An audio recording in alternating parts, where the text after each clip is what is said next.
Hi friends, ഇന്ന് നമ്മൾ നോക്കാൻ പോകുന്നത് 3D ട്രാക്കിംഗ് ആണ്. നമ്മൾ കഴിഞ്ഞ ക്ലാസ്സിലൊക്കെ 2D ട്രാക്കിങ്ങും സർഫസ് ട്രാക്കിംഗ് ഒക്കെ ചെയ്തു. ഈ ക്ലാസ്സിൽ നമ്മൾ 3D ട്രാക്കിംഗ് ആണ് ചെയ്യാൻ പോകുന്നത്. 3D ട്രാക്കിംഗ് പല സ്ഥലങ്ങളിൽ യൂസ് ചെയ്യാം, സർഫസ് ട്രാക്കിങ്ങിനായിട്ട് യൂസ് ചെയ്യാം. കൂടുതലായിട്ടും യൂസ് വരുന്നത് എന്തെങ്കിലും 3D എലമെന്റ്സ് ഒക്കെ ആഡ് ചെയ്യണമെന്നുണ്ടെങ്കിൽ അതിനായിട്ടായിരിക്കും, അല്ലെങ്കിൽ എന്തെങ്കിലും അഡീഷണൽ എഫക്ട്സും കാര്യങ്ങളെല്ലാം ഒരു സർഫസിലേക്ക് പ്ലേസ് ചെയ്യാനൊക്കെ ആയിട്ടായിരിക്കും നമ്മളത് യൂസ് ചെയ്യാം. ഓക്കെ, ഇപ്പോൾ ഞാനിവിടെ എടുത്തിരിക്കുന്ന വീഡിയോ ഒന്ന് കണ്ടു നോക്കുക.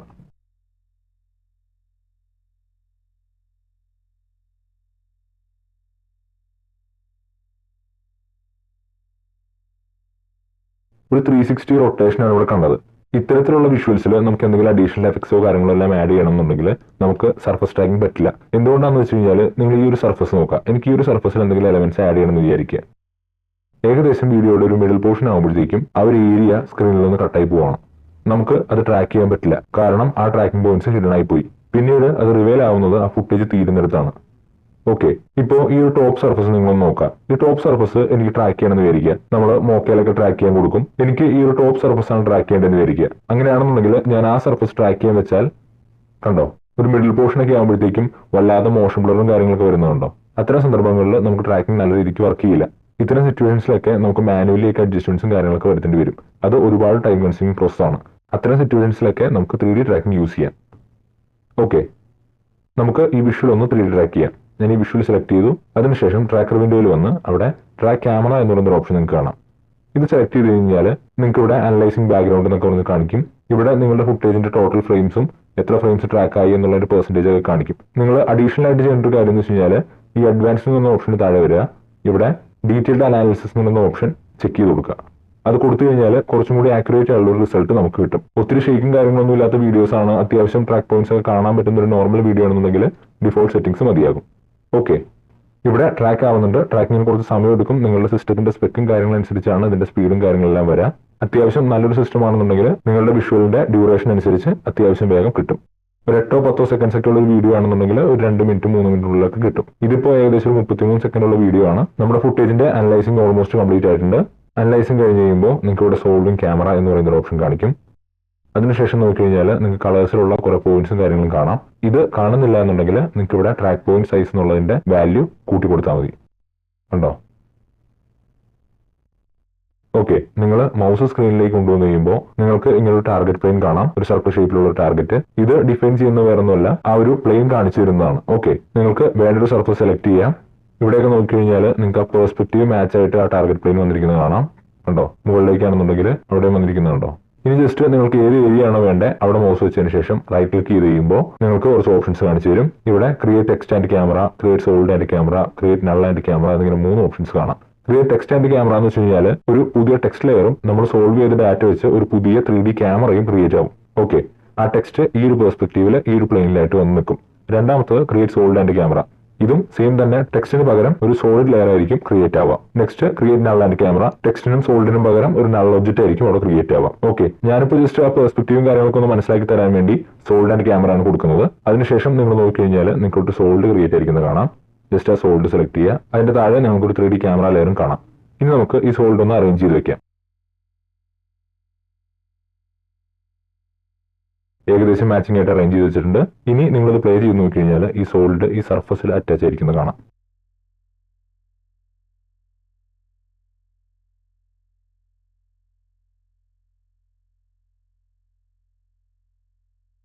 ഓക്കെ, ഇനിയിപ്പോൾ നിങ്ങൾക്ക് എന്ത് എലമെന്റ്സ് വേണമെങ്കിലും ആഡ് ചെയ്ത് ഈ സോൾഡിലേക്ക് പാരന്റ് ചെയ്ത് കഴിഞ്ഞാൽ അത് അവിടെ നിൽക്കും. ഞാനിപ്പോൾ ജസ്റ്റ് ഒരു എക്സാമ്പിൾ ആയിട്ട് ഒരു ടെക്സ്റ്റ് ലെയർ ക്രിയേറ്റ് ചെയ്യാണ്. ഓക്കെ, ഇപ്പോൾ ഈ ടെക്സ്റ്റ് ലെയർ ഒരു 2D ലെയർ ആണ്. നമുക്ക് 3D ആയിട്ട് മാറ്റണം. നിങ്ങൾക്ക് ഇവിടെ 3D ഓപ്ഷൻസ് കാണുന്നില്ല എന്നുണ്ടെങ്കിൽ ജസ്റ്റ് ടൂൾ സ്വിച്ച് ചെയ്യുക. ഇവിടെ നിങ്ങൾക്ക് ഒരു ക്യൂബിന്റെ ഓപ്ഷൻ കാണാം. അതിന്റെ താഴെയുള്ള ബോക്സിൽ ക്ലിക്ക് ചെയ്ത് കഴിഞ്ഞാൽ അതും 3D ആയി. 3D ആക്കി കഴിഞ്ഞപ്പോൾ നിങ്ങൾക്ക് ആ ലെയർ കാണുന്നില്ല. ആ റീസൺ വേറെ ഒന്നും കൊണ്ടല്ല, നമ്മൾ ഓൾറെഡി ക്രിയേറ്റ് ചെയ്തിരിക്കുന്ന 3D ക്യാമറയുടെയും 3D എൻവയോൺമെന്റിന്റെയും ഒരു ഡിഫോൾട്ട് പോയിന്റിലേക്ക് ആ ടെക്സ്റ്റ് മൂവ് ആയിട്ടുണ്ട്. ഓക്കെ, അതുകൊണ്ടാണ് നമ്മുടെ ഫുട്ടേജിൽ അത് കാണാത്തത്. അത് കാണാനായിട്ട് നിങ്ങൾക്ക് ഈ വ്യൂ ഒന്ന് ചേഞ്ച് ചെയ്താൽ മതി. നിങ്ങൾക്ക് ഇവിടെ കുറച്ച് ഓപ്ഷൻസും കാര്യങ്ങളും കാണാം. ഇവിടെ ആക്റ്റീവ് ക്യാമറ വ്യൂവിലാണ് നമ്മളുള്ളത്. എന്ന് വെച്ച് കഴിഞ്ഞാൽ നമ്മൾ ക്രിയേറ്റ് ചെയ്ത ക്യാമറയുടെ വ്യൂവിലാണ് നമ്മളിപ്പോൾ ഉള്ളത്. ഇവിടെ നിങ്ങൾക്ക് വേറെയും കുറച്ച് ഓപ്ഷൻസ് കാണാം. Front, left, top, back, right, bottom എന്നിങ്ങനെ. ഞാനിവിടെ ടോപ്പ് വ്യൂവിലേക്ക് പോവുകയാണ്. ഇപ്പൊ നിങ്ങൾ നോക്കിക്കഴിഞ്ഞാൽ നിങ്ങൾ കോമ്പോസിഷൻ ക്രിയേറ്റ് ചെയ്ത സമയത്ത് കൊടുത്തിട്ടുള്ള ഒരു കളർ ആയിരിക്കും കാണാം.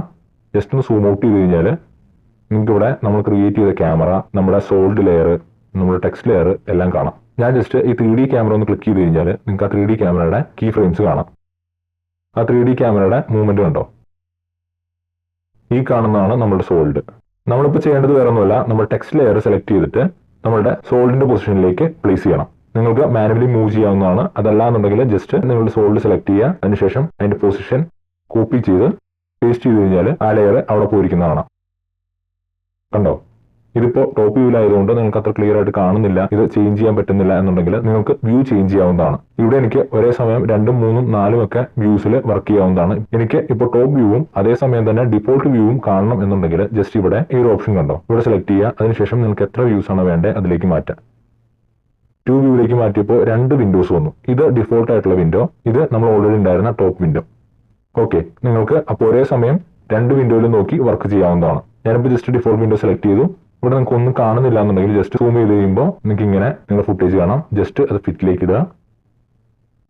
ഇപ്പോൾ നിങ്ങൾ നോക്കിക്കഴിഞ്ഞാൽ നമ്മൾ ട്രാക്ക് ചെയ്ത രീതിയിലല്ല ഈ ലെയറും കാര്യങ്ങളും ഇരിക്കുന്നത്. അത് വേറെ കൊണ്ടല്ല, ഡിഫോൾട്ട് വ്യൂവിലായതുകൊണ്ടാണ്. അത് ജസ്റ്റ് മാറ്റി ആക്റ്റീവ് ക്യാമറയിലേക്ക് കൊടുക്കുക. ഓക്കെ, ഇപ്പോൾ നിങ്ങൾക്ക് ആ ടെക്സ്റ്റ് മാത്രം ഇരിക്കുന്ന പൊസിഷൻ കാണാം. ടോപ്പ് വ്യൂവിൽ വന്നതിന് ശേഷം നിങ്ങൾ അത് ചേഞ്ച് ചെയ്യുമ്പോൾ ഇവിടെയും അത് ചേഞ്ച് ആവുന്ന കാണാം. കണ്ടോ? നെക്സ്റ്റ് ഇതുപോലെ തന്നെ ഈ ഒരു സോൾഡിന്റെ റൊട്ടേഷനും ഓറിയന്റേഷനും നമുക്ക് ഈ ടെക്സ്റ്റ് ലെയറിലേക്ക് കോപ്പി ചെയ്യാം. ഓക്കെ, ഇപ്പോൾ ആ ടെക്സ്റ്റ് അവിടെ പ്ലേസ് ആയിട്ടുണ്ട്. ഇനി നമുക്ക് ഇതിന്റെ പൊസിഷനും സ്കെയിലും ഒന്ന് അഡ്ജസ്റ്റ് ചെയ്യാം.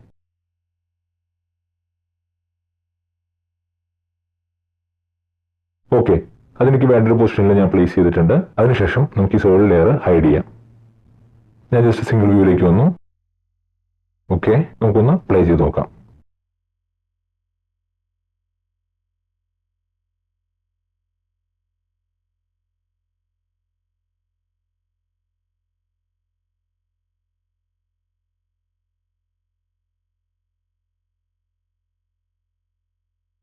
കണ്ടോ? വളരെ നീറ്റ് ആയിട്ട് ആ ടെക്സ്റ്റ് അവിടെ പ്ലേസ് ആയതുണ്ടോ? ഇതിപ്പോൾ ഒരു 2D ലെയർ ആയതുകൊണ്ടും ഒരു പ്ലെയിൻ ആയതുകൊണ്ടുമാണ് ഇങ്ങനെ. നിങ്ങൾക്ക് ഇങ്ങനെ ടെക്സ്റ്റ് അല്ല വേറെ എന്തെങ്കിലും അഡീഷണൽ എലമെന്റ്സ് ആണ് ആഡ് ചെയ്യേണ്ടതെന്ന് വിചാരിക്കുക. അങ്ങനെയാണെന്നുണ്ടെങ്കിൽ ആ എലമെന്റ്സ് ഇവിടെ കൊണ്ടുവന്നതിന് ശേഷം വേണ്ട രീതിയിൽ അലൈൻ ചെയ്ത് ഈ സോൾഡിലേക്ക് പാരന്റ് ചെയ്ത് കൊടുത്താൽ മതിയാകും. ഓക്കെ, നെക്സ്റ്റ് നിങ്ങൾക്ക് ഇതിന് ഷാഡോയോ ലൈറ്റോ അങ്ങനെ എന്തെങ്കിലും അഡീഷണൽ എലമെന്റ്സ് ആഡ് ചെയ്യണമെന്നുണ്ടെങ്കിൽ ഇവിടെ ലെയേഴ്സിൽ വരാം. അതിനുശേഷം റൈറ്റ് ക്ലിക്ക് ചെയ്ത് ന്യൂ ലൈറ്റ് എന്ന് പറഞ്ഞൊരു ഓപ്ഷൻ ക്ലിക്ക് ചെയ്യാം. ഇവിടെ നിങ്ങൾക്ക് ഏത് ടൈപ്പ് ലൈറ്റ് വേണം എന്നൊരു ഓപ്ഷൻ കാണിച്ചു തരും. പോയിന്റ് ലൈറ്റ് ഉണ്ട്, സ്പോട്ട് ലൈറ്റ് ഉണ്ട്, പാരലൽ, ആംബിയന്റ് എന്നിങ്ങനെ 4 ഓപ്ഷൻസ് നിങ്ങൾക്ക് കാണാം. ഞാനിപ്പോൾ യൂസ് ചെയ്യുന്നത് സ്പോട്ട് ലൈറ്റ് ആണ്. അതിനുശേഷം ക്യാഷ് ഷാഡോസ് എന്നുള്ള ഓപ്ഷൻ ക്ലിക്ക് ചെയ്ത് കൊടുക്കുക, ഓക്കെ കൊടുക്കുക. ഇപ്പോൾ നിങ്ങൾക്ക് ഇവിടെ ഒരു സ്പോട്ട് ലൈറ്റ് കാണാം. ആ സ്പോട്ട് ലൈറ്റ് ചേഞ്ച് ചെയ്യുമ്പോൾ ഇവിടെ കുറച്ച് വ്യത്യാസങ്ങളും കാണാം. കണ്ടോ? കുറച്ചും കൂടി ക്ലിയർ ആയിട്ട് കാണാൻ വേണ്ടി ഞാനൊരു പുതിയ സോൾഡ് ക്രിയേറ്റ് ചെയ്യാണ്. വൈറ്റ് കളറാണ് ഞാൻ ചൂസ് ചെയ്തത്. അതിനുശേഷം അത് 3D ആക്കി ഈ പ്ലേസിലേക്ക് അറേഞ്ച് ചെയ്ത് കൊടുക്കണം. ഇപ്പോൾ അത് സ്ക്രീനിൽ വന്നിട്ടുണ്ട്. ഞാൻ ജസ്റ്റ് സ്പോട്ട് ലൈറ്റ് ഒന്ന് ഓഫ് ചെയ്യാണ്. അതിനുശേഷം ആ സോളിഡ് ഒന്ന് അറേഞ്ച് ചെയ്ത് വെക്കുകയാണ്.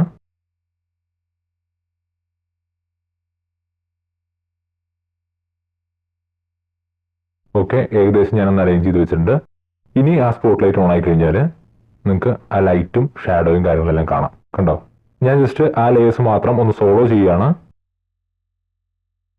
ഈ റെഡ് കളർ കുറച്ച് ഇറിറ്റേറ്റിംഗ് ആയതുകൊണ്ട് ഞാൻ ജസ്റ്റ് ആ കളർ ഒന്ന് ചേഞ്ച് ചെയ്യാണ്.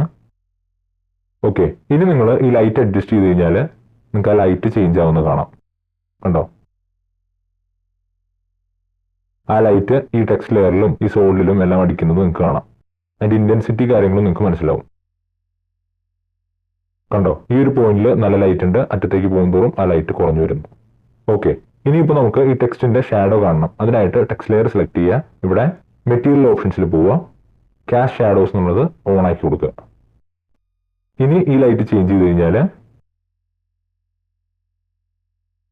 നിങ്ങൾക്ക് ആ ടെക്സ്റ്റിന്റെ ഷാഡോ കാണാം.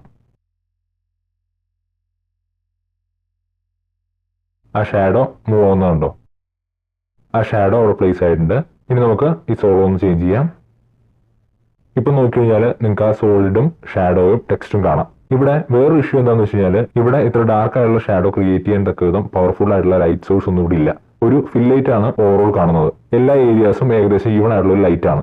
അതുകൊണ്ട് തന്നെ ഹാർഡ് ആയിട്ടുള്ള ഷാഡോസും കാര്യങ്ങളൊന്നും ഈ ഒരു വിഷ്വലിൽ ഇല്ല. അത്തരം സന്ദർഭങ്ങളിൽ നമുക്ക് ഈ ഷാഡോയുടെ ഡാർക്ക്നെസ്സും കാര്യങ്ങളെല്ലാം അഡ്ജസ്റ്റ് ചെയ്യേണ്ടതായിട്ട് വരും. അതിനായിട്ട് ലൈറ്റ് സെലക്ട് ചെയ്യുക. അവിടെ ലൈറ്റ് ഓപ്ഷൻസിൽ ഷാഡോ ഡാർക്ക്നെസ് എന്നൊരു ഓപ്ഷൻ നിങ്ങൾക്ക് കാണാം. 100% വാല്യൂലായിരിക്കും കിടക്കുക. അത് കുറച്ചൊന്ന് അഡ്ജസ്റ്റ് ചെയ്യുമ്പോൾ നിങ്ങൾക്ക് ആ ചേഞ്ച് മനസ്സിലാവും. കണ്ടോ, ഞാനിപ്പോൾ ഈ സ്പോട്ട് ലൈറ്റ് യൂസ് ചെയ്തത് നിങ്ങൾക്ക് ഈ ഷാഡോയും കാര്യങ്ങളൊന്നും മനസ്സിലാക്കി തരാൻ വേണ്ടിയാണ്. നിങ്ങൾ യൂസ് ചെയ്യുന്ന ഷോട്ടിൽ ഇങ്ങനെ ഒരു ഷാഡോയും കാര്യങ്ങളും ക്രിയേറ്റ് ചെയ്യത്തക്ക വിധം ലൈറ്റോ കാര്യങ്ങളോ ഉണ്ടെന്നുണ്ടെങ്കിൽ നിങ്ങൾക്ക് അത് യൂസ് ചെയ്യാവുന്നതാണ്. ഇനി നിങ്ങൾക്ക് ഇതിന്റെ പൊസിഷനും കാര്യങ്ങളും ചേഞ്ച് ചെയ്തതിന് ശേഷം ഈ ലൈറ്റിന്റെ ടൈപ്പ് ചേഞ്ച് ചെയ്യണമെന്നുണ്ടെങ്കിൽ നിങ്ങൾക്ക് ഇവിടെ സ്പോട്ട് മാറ്റി ഏത് ടൈപ്പ് ലൈറ്റ് വേണോ അതിലേക്ക് മാറ്റാവുന്നതാണ്. ഓക്കെ, ഞാനിപ്പോൾ ഒരു പോയിന്റ് ലൈറ്റിലേക്ക് ഇട്ടത് വേറെ ഒന്നും കൊണ്ടല്ല, സൺ പോലെയൊക്കെ വർക്ക് ചെയ്യാൻ വേണ്ടിയാണ് ഞാനത് പോയിന്റ് ലൈറ്റിലേക്ക് ഇട്ടത്. അതിനുശേഷം നിങ്ങൾ നോക്കി കഴിഞ്ഞാൽ ആ ലൈറ്റിങ്ങിനെ കുറെ ചേഞ്ചസും കാര്യങ്ങളും കാണാം. ഇവിടെ നിങ്ങൾക്ക് ലൈറ്റിന്റെ ഇന്റൻസിറ്റി, കളർ, റേഡിയസ്, ഡിസ്റ്റൻസ് അങ്ങനെ ഒരുപാട് ചേഞ്ചസ് വരുത്താവുന്നതാണ്. ഓക്കെ, ഞാനിപ്പോൾ ജസ്റ്റ് അതിന്റെ ഇന്റൻസിറ്റി മാത്രം കുറച്ചൊന്ന് ഹൈ ആക്കുകയാണ്. അതിനുശേഷം റേഡിയസും കുറച്ച് കൂട്ടുവാണ്.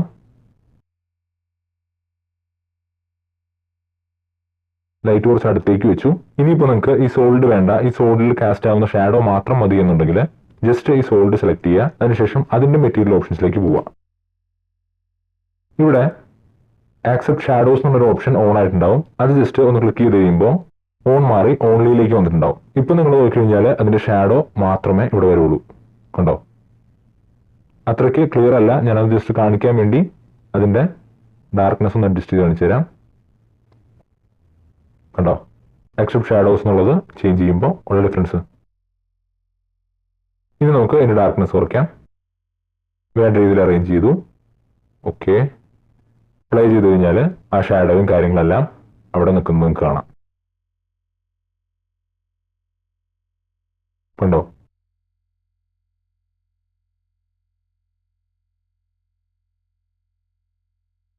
ഏകദേശം ഒരു മിഡിൽ പോർഷനിൽ വന്നു കഴിയുമ്പോഴത്തേക്കും ഇതിന്റെ ബാക്ക് വശം ബ്ലാക്ക് ആയിരിക്കും നിങ്ങൾക്ക് കാണാം. അത് വേറെ ഒന്നും കൊണ്ടല്ല, ഇവിടെ നമ്മൾ ലൈറ്റ് ആഡ് ചെയ്തുകൊണ്ടാണ് ഇതിന്റെ ബാക്ക്ഗ്രൗണ്ട് ഇങ്ങനെ ഡാർക്ക് ആയിട്ട് വന്നിരിക്കുന്നത്. അത് നിങ്ങൾക്ക് ഈ പറഞ്ഞ പോലെ ലൈറ്റും കാര്യങ്ങളൊന്നും വേണ്ട, ഷാഡോ മാത്രം മതി എന്നുള്ള സിറ്റുവേഷൻസ് ആണ് എന്നുണ്ടെങ്കിൽ നിങ്ങൾക്ക് ആ ടെക്സ്റ്റ് ലെയർ സെലക്ട് ചെയ്തതിനു ശേഷം അതിന്റെ മെറ്റീരിയൽ ഓപ്ഷൻസിൽ ആക്സെപ്റ്റ് ലൈറ്റ്സ് എന്നുള്ളത് ഓഫ് ചെയ്ത് കൊടുക്കാം. ഇപ്പൊ നിങ്ങൾ നോക്കി കഴിഞ്ഞാൽ ഷാഡോ അവിടെ ഉണ്ട്, ടെക്സ്റ്റിന്റെ ബാക്ക് പോർഷൻ ഡാർക്കും ആയിട്ടില്ല. കണ്ടോ, ഇങ്ങനെ നിങ്ങൾക്ക് ആവശ്യാനുസരണം പല ചേഞ്ചസും കാര്യങ്ങളും ഇവിടെ വരുത്താവുന്നതാണ്. ഓക്കെ, ഇങ്ങനെയാണ് നമ്മൾ ആഫ്റ്റർ എഫക്ട്സിൽ 3D ട്രാക്ക് ചെയ്ത് എലമെന്റ്സും ലൈറ്റും കാര്യങ്ങളെല്ലാം ആഡ് ചെയ്യുന്നത്. ഓക്കെ,